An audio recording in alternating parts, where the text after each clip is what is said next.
card.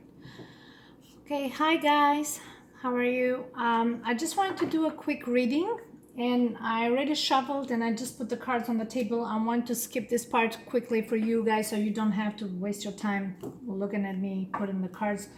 And this reading I was thinking was for Divine Masculine's karmic partners. Whether there is one or not, um, depends on everybody's situation. This is a collective reading for all Divine Masculine's karmic partners or ex-partners, whatever the situation, and where they're at in their life. You know, the karmics, what they're doing, how they're feeling, you know, what they need to work on, things like that. So we have in the middle of the reading here the Three of Cups, which seems it's a pretty good card. Like it's a place to celebrate, something for her to celebrate. Something has been accomplished on a spiritual level. It seems like they're cheering her around all this water. She's like on her own, but kind of serene, like, you know, you see here. And he's like kind of patting her in the back. He said, like, you're doing a good job. She's like the moon here, like very, very, there's a certain darkness of element here. I usually read this card completely differently, but here, this is the vibe I'm having. Like they're cheering her. It's not like this union. This union, there is some spiritual connection there because there is like this bond that, you know, like people build this connection over the years, but there's nothing on the physical level. This is very like emotional connection only that is kind of, and that is what is the Judgment card is here. In the near future there is some truth is going to come up to the surface, some within herself. Like she has to admit certain things within herself, and some truth is going to come to light within her. She's been struggling in the past with the Knight of Swords. There's lots of turmoils here and inner struggle. Okay, like very restless, this horse can't stay still, causing trouble, like whatever, from a watery element to very dry element, two opposites. Like there's almost like the connection wasn't really there. There was either too much water or not enough depth, like emotional, sensitive, but on what exactly? There's no depth, right? Now you're looking for something there, but it just causes drama, unnecessary drama, right? There's no real element of maturity and depth, like two opposites, right? This is like a twin. They are human. One is brothers. One is human. One is divine. Like they're both together. They cause this anguish and on everybody.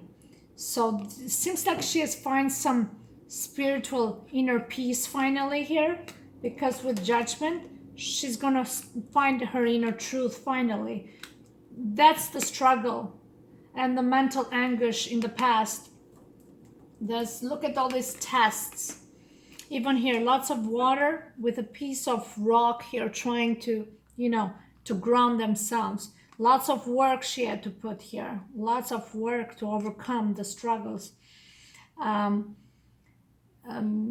seems like finally she has surrendered to the idea of letting go, because the Hangman is here. This is complete surrender. It's like almost dying. And you got to go through that feeling of feeling almost like you're dying, emotionally and physically. Maybe finally breaking free from something, either addiction or something. But she knows her truth now. And that's going to give some peace, you know. Whatever the situation is, maybe you got to let go and surrender to your inner truth, surrender to the unknown on your own, because better things will come afloat. You see, the Eight of Wands is like going through all that turmoils, mental anguish. Look here, 8 of Swords and 5 of Wands.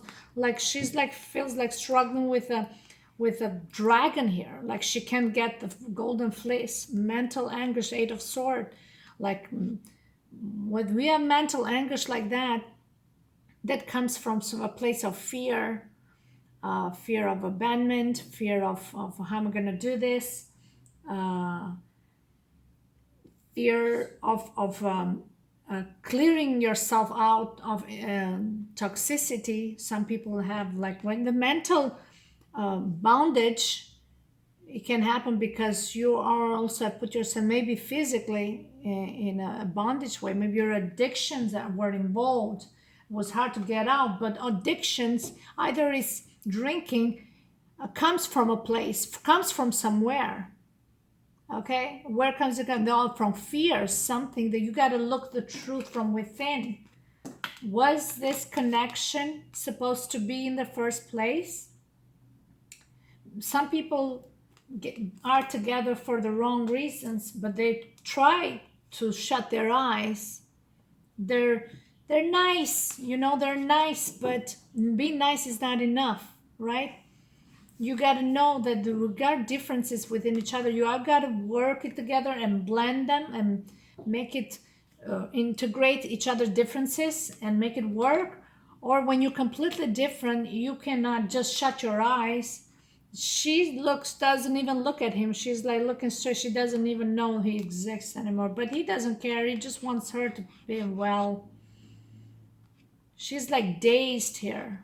But he's like, you're doing good. You're doing good. You're like, you all this turmoil and all this, so much emotional turmoil here. But they're celebrating her truth, her individuality, being on her own. Seems like she's on her own. Everybody's saying, hey, good for you, something has come to completion. And like karma. Maybe a karma is like a cycle, one full year of something ending. Yeah, and she's moving on with that. She has surrendered to it. She's done whatever happens, but better days will come. So don't feel despair. He's like in despair. He's like, okay, how bad can it be? Worse than this? Like, I feel like dying. How bad can it be? Well, it's gonna only get better. You go down, but it's only gonna get better. This is just to put you in a place that it's time now to get on your feet. And that's what he's saying. Okay, you suffered. I suffered too. Get on your feet now. Get on that rock. And you are worth it. Okay? You are worth it.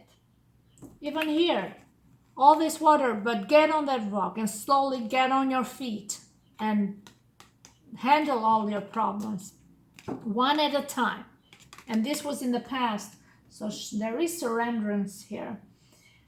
Now, on a chakra level, what were the issues, or what were the differences? And then the sacral chakra popped up, which I was kind of wow. This is a duality number, has popped up quite a few times. Sacral chakra are related to the reproductive area, testicles, ovaries, and things like that, sexuality. I think that was the missing link in the connection. And you know what, 2 is also number of twin flames as well. Like between twin flames, sexuality is a strong theme. Chemistry and sexuality in all twin men, you go and ask them, that's what they keep them together. They got this strong bond of sexuality. That's the first thing that keeps them together. And even if they don't talk for years, their chemistry and spirituality and sexual, without even touching, they feel the strong sexual connection. And that was lacking, I'm assuming, in their connection. There is some spiritual connection there, but like on a emotional, 3 of Cups, not just spiritual, emotions. She was a nice person. She's a nice person, so he cares. It's like, like a brotherly care, like patting on the back, like I just want to see you well, like that's. But there was no sexual connection there, and there was no depth, and the sexual connection usually doesn't come just by sex, comes when there is wisdom and depth. And wisdom number 5 is changes. That's what the changes happened. Wisdom is connected with the Hierophant in the other cards, which this guy has the inner depth, has that spirituality, that the inner knowing, has the strong intuition, knows how to express himself from an inner perspective, but also Hierophant in the other deck is mixed human body with horse, half animal. So animal instinct, right? Sexuality with humanity, with intellect, emotional intellect, like his spirituality and the intelligence. What do those two combine? Create this depth. Okay, when you have depth on the mental and an emotional level, okay, those creates attraction. Those create sexual attraction, and that was lacking. And twin flames have that together, and all twins with their karmic partners go through these problems. That is the main problem: lack of depth and not enough sexual attraction, I guess, connection, to build on. And we got 8 here. This is in the future, which she's gaining her power. She's gaining now some strength and confidence. She might be also a Leo, some of that. There's a Leo character here. And with 8, which is a Leo, which is August, maybe there's a birthday coming up. Leo, okay, maybe they are, some of the divine feminines are Leo. Number 8 also infinity, willpower, courage, organization, control. That is a bit a Leo style. Leo latches on you. Leo have this power over you, even on an emotional level, to manipulate.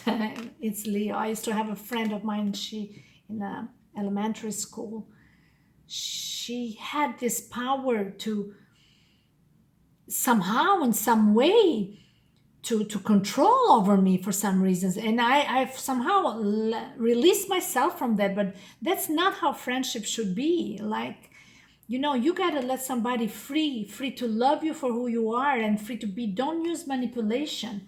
And she has this power. She had this power over him. They use this emotional kindness, but to manipulate practically, and he allowed that to happen, even though there was no connection, chemistry there. But she had this inner hidden side of her to get to him in a certain way. However, this is in the future position. Somehow, to some degree, she's gaining control of her life. This is how I want to see this now. Okay. And there's Leo element, control, willpower, also the infinity. There's this boundiness for life. They are loyal. That's true. They are loyal, like infinity. They will be there for you. They're loyal, but they also have a very characteristic of manipulative characteristic, the Leos.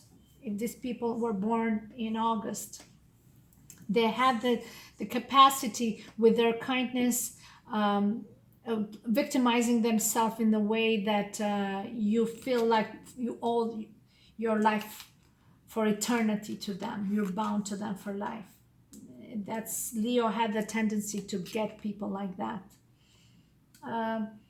That's okay. Yeah, here in the bottom of the deck we got 4, which is authority. Like there is the tendency to have an impact on the divine masculine's life. Okay, but now she's building the foundation with number 4, you know, and then gaining the willpower to move on her own. Everybody's patting her on the back, like, you can do this, you know, you can do this.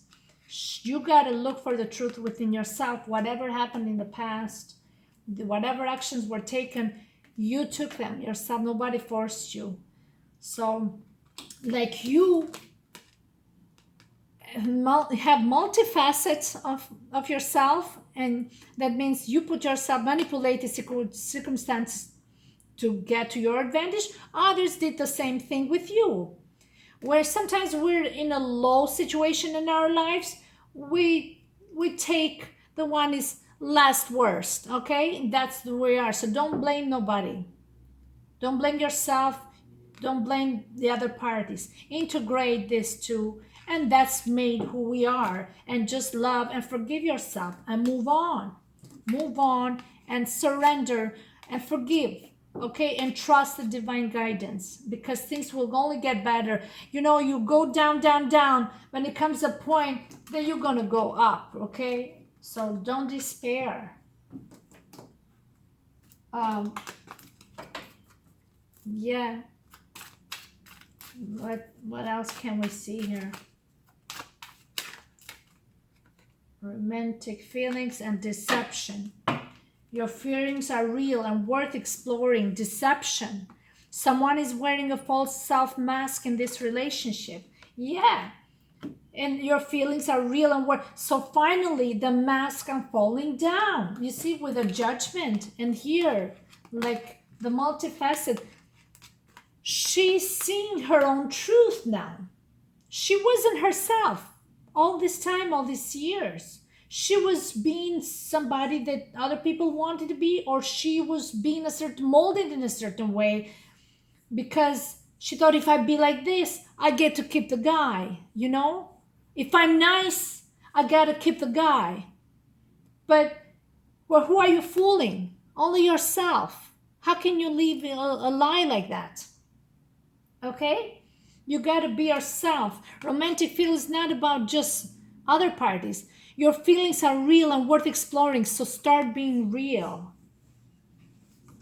This is exactly her chance to be herself on her own and to love herself more with all her flaws. But don't worry about, always trying to be in a certain way, always closing the eyes. You're only deceiving yourself in the relationship. That's what this deception is about. Before you point the finger on others, they have deceived you or cheating on you or whatever. You got to look within yourself. How did this happen? Okay, why did that happen? You allowed it because it was convenient that way.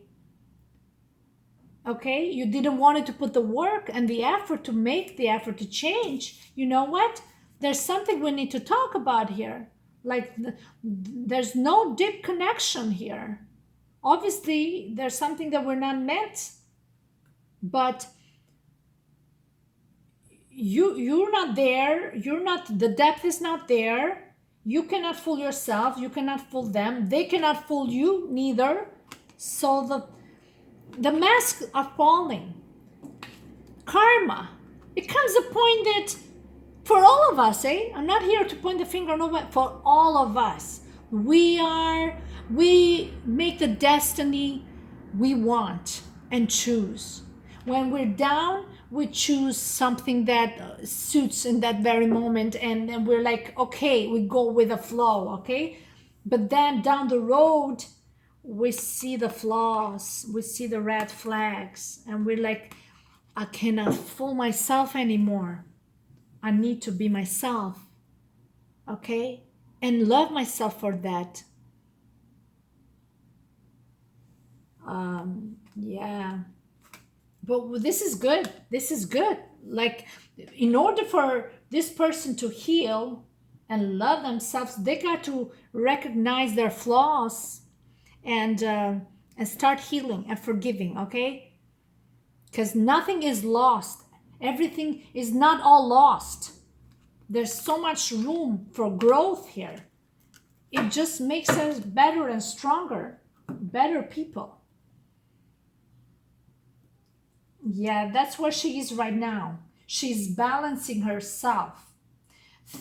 Number three, it's Trinity, mind, body, and soul. Okay, she's trying to just to align herself with her soul and the body. Yeah, the body, because there's mental anguish here, like addictions. She's trying to balance herself, realign herself, and he's supporting her, encouraging her to get better. Yes, things will get better. You know, you gotta keep your eyes on the light. That's good. That's good. That's it. Thank you, guys. Bye.